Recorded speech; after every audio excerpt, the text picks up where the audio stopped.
Hi, everybody, and welcome to Stop Being Sold, a community of informed consumers who are sick and tired of being sold financial products that they don't understand or need. So if you're tired of being a transaction, go ahead and hit that subscribe button and also the notification bell so you never miss another video from us.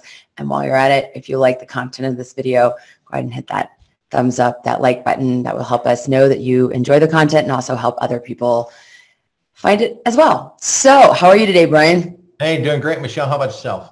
Fantastic. So today's video, we are going to take a deep dive into the Roth IRA and explain the good, the bad, the pros, the cons, the contribution limits, the tax consequences, limitations, rules, regulations, whatever, the whole 9 yards.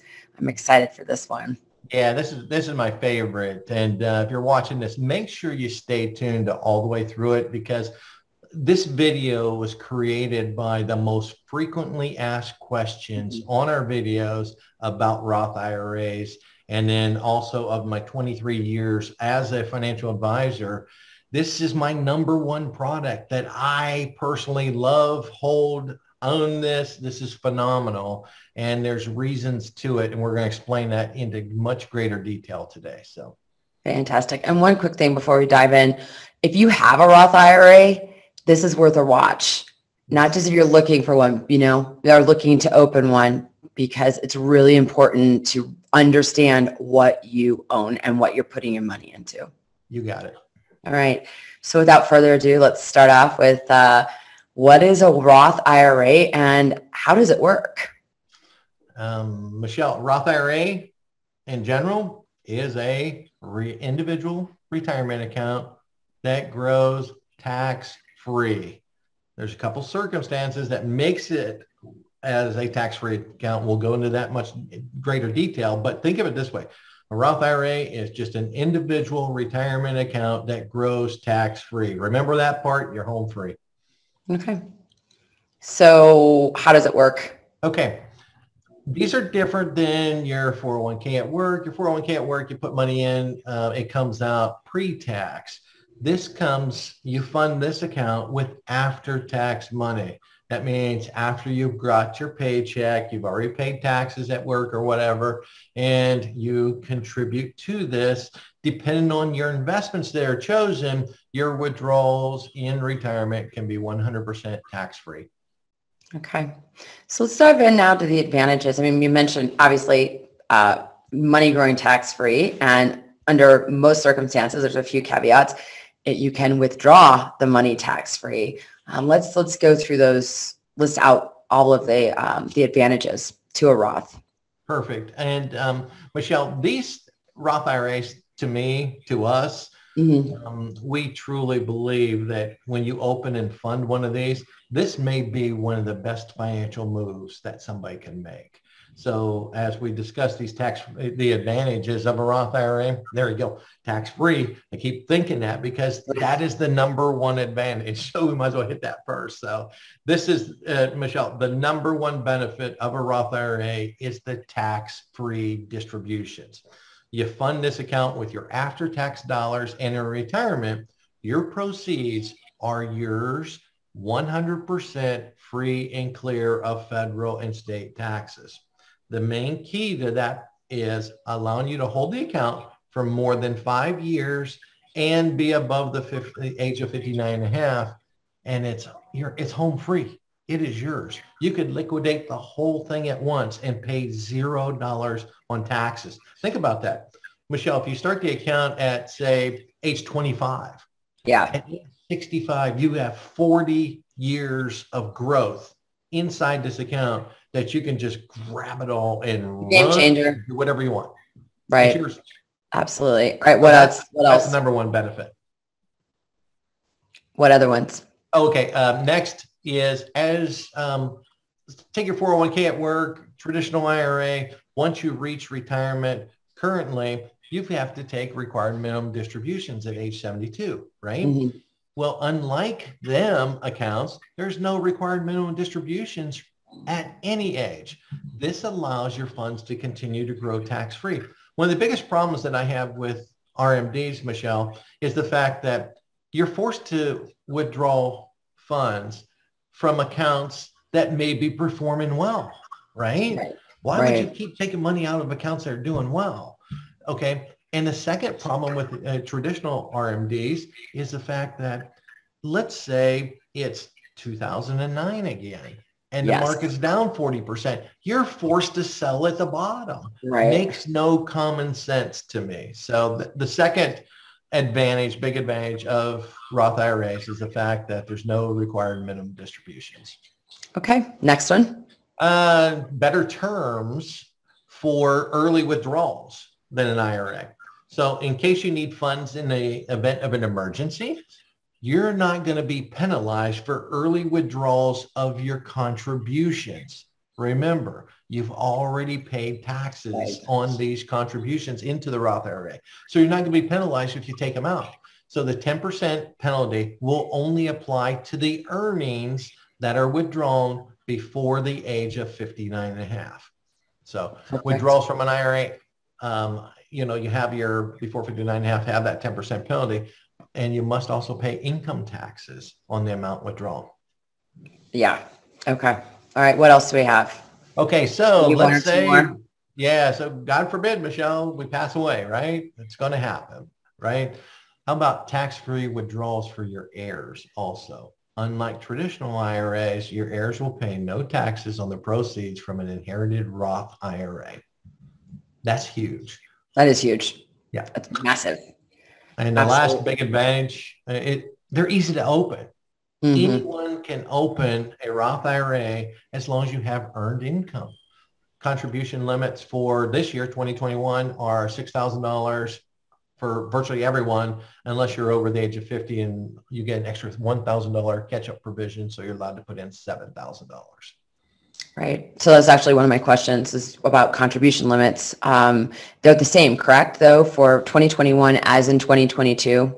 Yes, they did stay the same for 2022. Okay, so you're exactly 6,000 right. Just if you're under 50. If you're 50 and over, you can do the extra 1,000 contribution, or extra 1,000 catch-up contribution, right? Catch-up. Making it 7,000. Okay, so let's talk about what investments go in a Roth IRA and how that works. Yeah, the beauty of this, Michelle, is you get to pick and choose the type of investments to go in there. You know, kind of like it's more flexible than your 401k, because your 401k, here's a list of options that comes that you get to choose from, right? Well, this is, you can invest in just virtually anything, like stocks, bonds, mutual funds, ETFs, and even real estate. You know, you're starting to also see some companies that offer crypto. inside an IRA account. So there's special privileges and designs of that product. So that's a little bit different what we're talking about today, but virtually just about anything can go inside here, Michelle. Okay. So we've covered contribution limits, which are in 2021 and 2022, 6,000 for individuals. And then for the individuals over 50, they get that extra 1,000. So that $7,000 maximum contribution to your Roth IRA in both 2021 and 2022. But there are phase out limits for Roths that are also listed under the contribution limits and rules provided by the IRS. So what are those for Roth IRAs? And we probably should cover 2021 and 2022 since the new year's just around the corner. Yeah, and Michelle, let's explain a phase out real quick. The phase out is your range of income where you make too much money to qualify for a Roth IRA. And they do it by a range. So it ain't just a set dollar amount. You can't have a Roth IRA. There's a range that they start slowly fading it out until you can no longer qualify. So, so for 2022, it's for married couples. Okay. For 2022, between 204,000 and 214,000.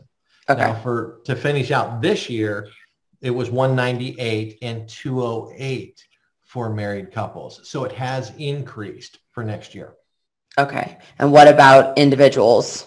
Yeah. So take heads of household, those that are single, the phase out range for 2022 is 129,000 to 144,000. And that's up from 125,000 and 140,000 in 2021. Okay.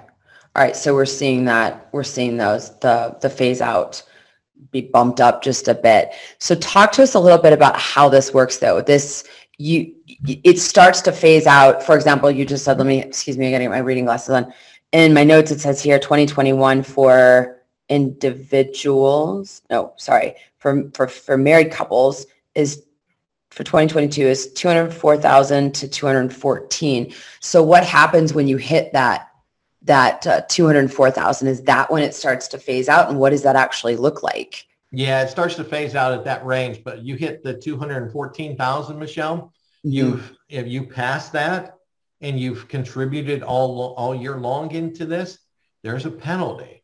Okay. 6% penalty per year for every year that all these excess funds remain inside that Roth IRA. So it's a pretty substantial penalty. All right. So if you're nearing that, this is why it's important to pay attention to these contribution limits. So if let's just say I got a raise this year at the end of the year, and next year I know I'm going to be pushing that 214,000 mark. It's in your best interest then to pay really close attention, B, not just fund the whole thing in January, and C, probably speak to a fiduciary, a financial advisor about what to do about it, or someone an expert who can help you. Because what I heard you say is for every year that you have that excess in there, you're paying a 6% penalty. Yes. And Michelle, that also includes the interest that was earned in there. So if the account's growing during that whole year, and all of a sudden, think about the people at the end of the year, Michelle, that get a big bonus. Well, that gets added to their income for the year, and it pushes them over that threshold, but they've deposited funds into their Roth IRA all year long, and it was earning money in the market. Well, now you not only have to take out the 6,000 contribution that you put but in, the earnings that you also earn, because of the fact that 6% penalties for every year that the excess funds remain in the Roth IRA. So how you fix this is you have to remove it and then pay the taxes and penalties. Yes. Remove the overages and the interest that it earned by that year's tax filing date. Yikes. So you got to be very careful on the phase out. So pay close attention. If you think you're near one of these phase out ranges, go check and get a professional to work with you to make sure that you're doing this the right way. And God forbid, if you don't go over, there's got someone to help you to get them funds back out so you're not charged that penalty. So right. Okay. Good to know. That's huge. So let's talk about withdrawal rules for Roth IRAs. We mentioned before there's that magic number of 5 years. You've held it. You mentioned this at the beginning. Have you had it for 5 years or more? But then also, are you 59 and a half and over? So I'm just going to toss this to you. What are the rules and what do we need to know? Okay, simply, the Roth IRA tax-free withdrawal and IRS penalty rules vary depending on, number one, on your age. Number two, how long you've had the account. And there's some other circumstances that allow you to pull that funds out that there are exceptions to the rule. Exceptions to the rule. Just think of over 59 and a half in 5 years and you're home free. Okay, That's the beauty. There are some exceptions to the early withdrawal penalty, such as first-time home purchase, college expenses, and birth or adoption expenses. So, okay. All right. So let's talk about Roth IRA withdrawal rules if you are under 59 and a half. Okay. There's the big one. Okay. Remember how we spoke about the Roth IRA? One of the advantages of it was your contributions are yours at any given time. It doesn't matter. Because you've already paid the taxes on them. Yeah. No matter your age or anything like that. There's no taxes or penalties on withdrawals of your contributions. But you may have to pay taxes and penalties on the earnings in your Roth IRA depending on the situation. And there's two different situations, okay? One, if you're under 59 and a half and you've had the account for less than 5 years, okay? If you take out that, anything out of it, the earnings are subject to taxes and penalties, okay? You may be able to avoid the penalties only under 59 and a half, but not the taxes in the following situations. First time home purchase withdrawal. Yeah. This is probably the most common one. It's a popular option. Yeah. Up to the $10,000 lifetime maximum. Also, withdrawals to pay for qualified educational expenses, adoption and birth expenses, and then also unreimbursed medical expenses or health insurance if you're self-employed. Okay. So that's less than 5 years, under 59 and a half. And you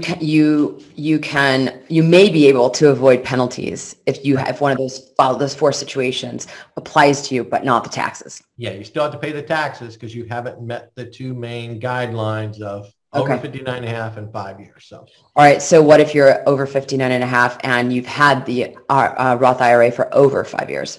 Okay. So now you're still under 59 and a half, but you've had the account for more than 5 years. Okay. Mm-hmm. Your earnings will not be subject to taxes if you meet one of the following conditions. Again, first time home purchase, up to $10,000 maximum, qualified educational expenses, birth and adoption expenses, and then withdrawals for unreimbursed health expenses, medical expenses, health insurance for unemployed. All right. So really it boils down to make sure you hold that account for more than 5 years before you start pulling money out of it. Yes. So it's pretty simple with just knowing them rules. Okay. Okay. All right. So if you are over 59 and a half, let's talk about that. Okay. Again, you've met one of the 2 guidelines, over 59 and a half. Now it depends if you've had the account for more than 5 years or less than 5 years. Okay. So if you had the account for less than 5 years, your earnings are subject to taxes, but not penalties if you haven't met the 5-year holding requirement. Okay. Okay. That's it. Now, you can take withdrawals from a Roth IRA if you've had for more than 5 years, no taxes and no penalties if you met the 5-year requirement. This is the sweet spot. This is where you want to be. So, Michelle, when we set up Roth IRAs for consumers over the last 23 years that I've been in the business, the goal with this is to make them understand 2 scenarios. Your goal is to hold the account till the age of 59 and a half and hold it for more than 5 years. 5 years. Unless you're going to set up a Roth IRA for like first-time home purchase or an emergency fund. Okay. Okay. But the sweet spot is 5 years over 59 and a half. You're home free. That's the beauty of this account. Okay. Well, one of the questions that we've had, I mean, we've actually received a few questions about this, and you mentioned it earlier in the video. Under the advantages, is that it's easy to open. So how does one open a Roth IRA? Pretty simple. And you've got to be able to answer this one question for me. How involved do you want to be in the process? Do you want to do it yourself, or do you want to let someone else manage it? Basically, by answering that question first, will help determine where to set up your Roth IRA at today. Okay. So it's DIY or have someone else manage it. Right. Answer that question. So let's break that down. So if you're going to do it yourself, there are a ton of online brokers that will help you do this. Real simple. Most of the documents are all fill out the application online, no paperwork to sign. You're going to DocuSign everything. They just have to verify who you are, that kind of stuff. But online brokers like TD Ameritrade, Schwab, E-Trade. I remember when I first started in the business, E-Trade was the big one back then. Now there's so many of them out there today. So if you're going to do it yourself, hop online, type in, where do I set up a Roth IRA at? So it's that simple. Okay. If you're going to let someone else manage it, you want to be able to find a local fiduciary advisor and stay tuned to the website. Make sure you subscribe to this video, number one, but stay tuned to the website for when we launch our fiduciary advisor search engine. So you can find a local advisor to help you set these up. Yeah, that'll be at stopbeingsold.com. And while you're subscribing, let's pause here. While you're subscribing, go ahead and hit that like button if you're enjoying this content. Definitely. Thank you, Michelle. Also, let someone else manage it. There's other places besides a local advisor. What about your bank or your credit union? Credit unions, yeah. Robo-advisors. You got Wealthfront, SoFi, Betterment. There's a ton of them out there that will help you go down that road. So, and by the way, we're not recommending them. We're just using those as examples for robo-advisors that are out there. Okay. Full disclosure here, Michelle. We are not recommending it. Yes. Right. Exactly. Exactly. Okay. So I've answered the question. Do I want to do it myself or do I want to have someone else do it? What's the next step? Okay. Once you determine where you want to open your Roth IRA, here's the next steps. You're going to contact that provider or advisor to begin the enrollment process. If it's online, it's a piece of cake. I mean, just fill out the information online. But local advisors have them same options. So like they may clear they may hold their custody of your funds at a TD Ameritrade. So you will be able to work with that advisor to do actual paperwork, or the advisor may have a link to where they'll send you and you can do the online enrollment process. Pretty simple. Okay. Okay. All right. So I'm assuming next step is get all your documents in order. Yes. And here it is. Let me explain this one, because over the years, privacy concerns, people are afraid to give documents out, this, that, and the other. There's a reason why firms and advisors ask you for this information.